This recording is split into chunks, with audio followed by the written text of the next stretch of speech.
After every sewing project, I'm always left with bits and pieces of scrap fabric that I don't want to throw away. So today I'm tackling this stash to create a scrappy top. I chose Burda 6426, a collared top with front and back darts and a front button placket. I cut up my fabric so I could achieve a colorful collage, sewing the pieces together, serging the allowances, then top stitching the seams down. So my outside looks clean and intentional, and my inside is finished with flat seams. The top stitching adds a nice decorative element as well. Once I had enough pieces sewn together to fit a pattern piece, I cut each of the 5 garment sections, then sewed them all together following the pattern instructions. And it looks like this. I really loved making good use of these fabric leftovers.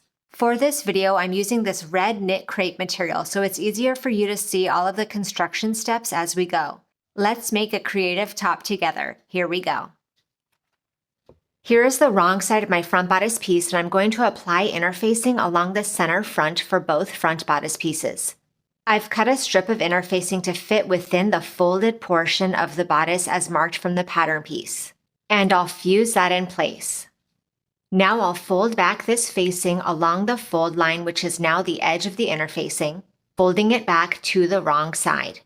Then to form the placket, we'll fold it once more along the second line transferred from the pattern piece, which should be an additional 1 1/4 inches.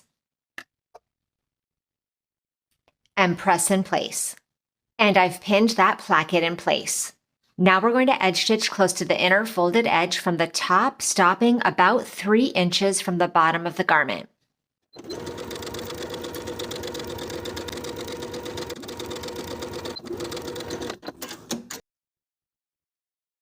Now along the bottom of the placket for this unsewn portion, we're going to fold it to the right side, folding it to the right side right along that outer fold line,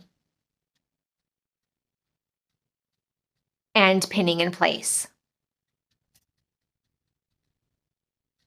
Sew horizontally along the placket edge from fold to fold with a 5/8 inch seam allowance.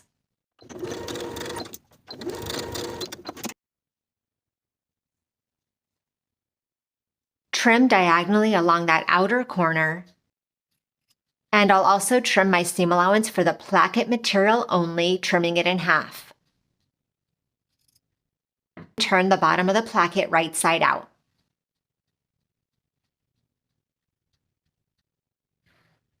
Now I'm going to prepare my dart, pinning it in place. I'll sew the dart in place from the outside edge to the point, leaving thread tails at the point so I could tie it in knots.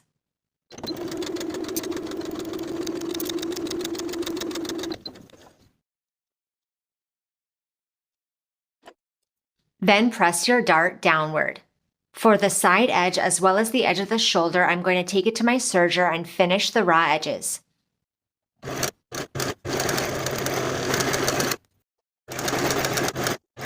Repeat the exact same process to create both front bodice pieces. The back bodice piece has vertical darts, which you can choose to add or omit. I'm choosing to skip the back darts for my blouse. If you'd like to add these shaping darts to your blouse, trace these darts onto the wrong side of your back bodice piece, and fold and pin your dart from the top to bottom, matching the outer lines.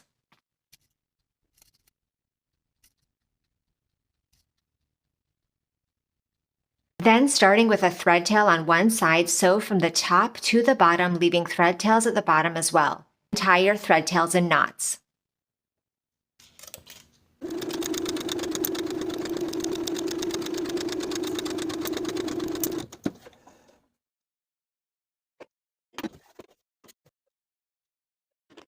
And then press your darts toward their respective center backs. For my back bodice piece, I've gone ahead and finished the side and shoulder edges just as I did for the front bodice pieces. Now I'll place my front and back pieces right sides together and pin in place, repeating on both sides. Sew both side seams and both shoulder seams with a 5/8 inch seam allowance and press the seams open.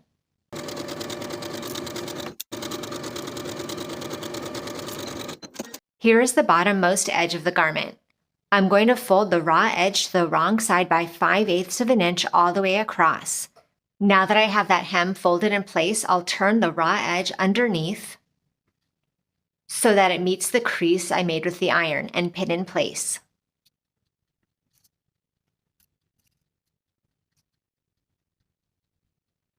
As you approach the placket, continue the rolled hem, and the hem will then be concealed underneath the placket.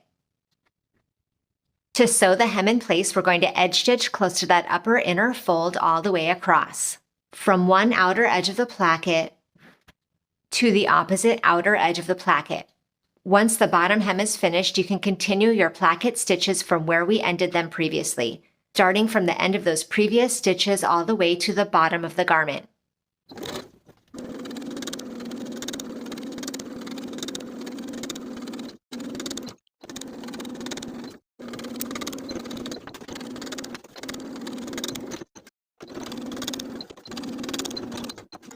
I've applied interfacing to the wrong side of one of my collar pieces. Now I'll place these pieces right sides together and pin the outer and top edges. Sew from the bottom, pivoting along the top and back to the opposite bottom edge with a 5/8 inch seam allowance.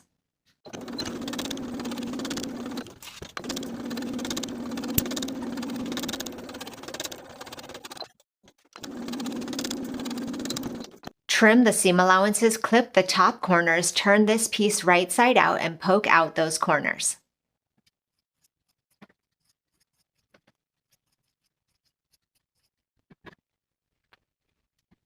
Top stitch the outer and top edges with a 1/4 inch seam allowance and then baste the open raw edges together.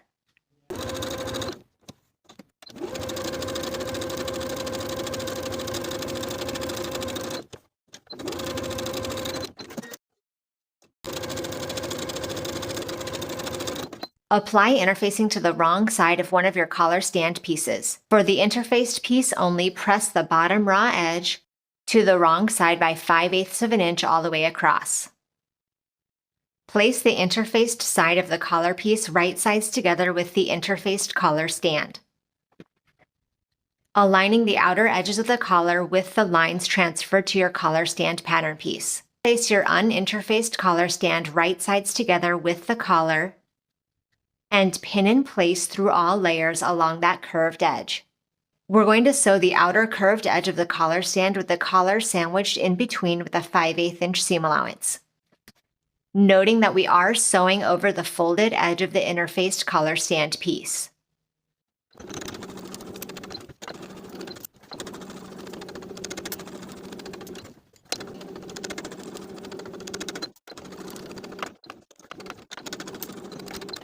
I'm going to trim my seam allowance and clip into the curves.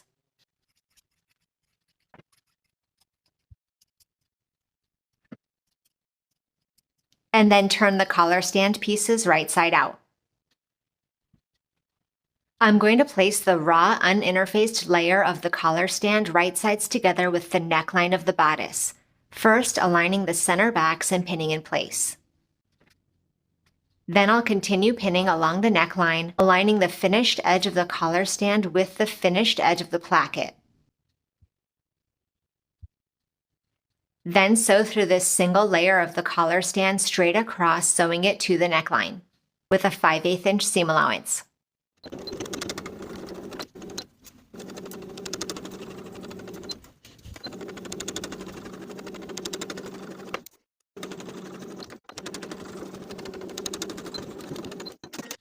Open out the collar and collar stand pieces, then turn the folded edge of the interfaced collar stand to cover the seam that we just sewed, pinning in place from the outside.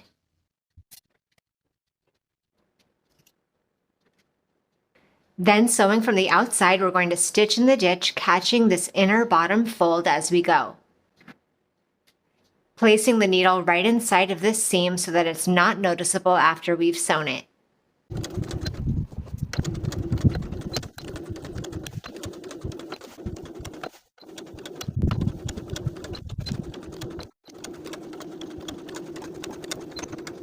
For my sleeve pieces, I've gone ahead and finished both of the side edges, and I've pressed the bottom raw edge to the wrong side by 5/8 of an inch so that it's easier to roll the hem after we've sewn the sleeve later. Fold the sleeve in half, right sides together, aligning the finished edges. And with those hem creases opened out for now, pin in place. Sew with a 5/8 inch seam allowance, press the seam open and repeat for both sleeves.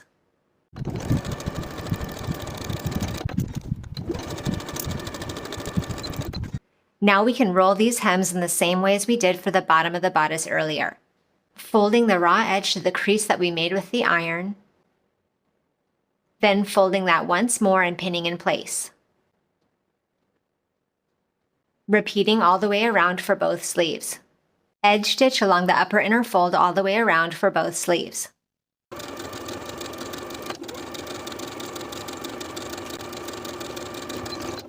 Place the sleeve right sides together with its corresponding armhole, aligning the notches, and pin in place.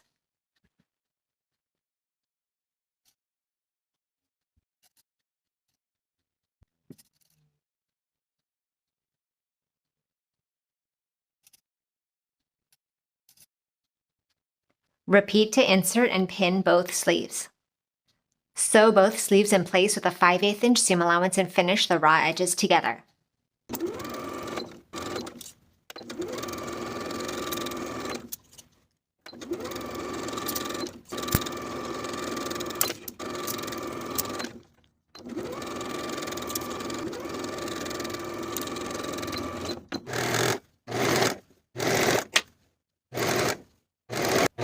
I've marked my button placement onto my right placket piece. Now I'll sew my buttonholes in place.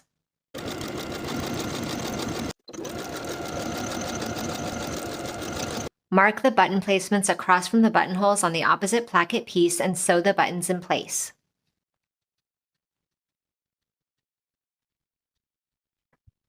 And now your collared top is complete. Thank you for watching this sew along. Make sure you subscribe to the channel so you don't miss future sewing tutorials, and I'll see you in the next video.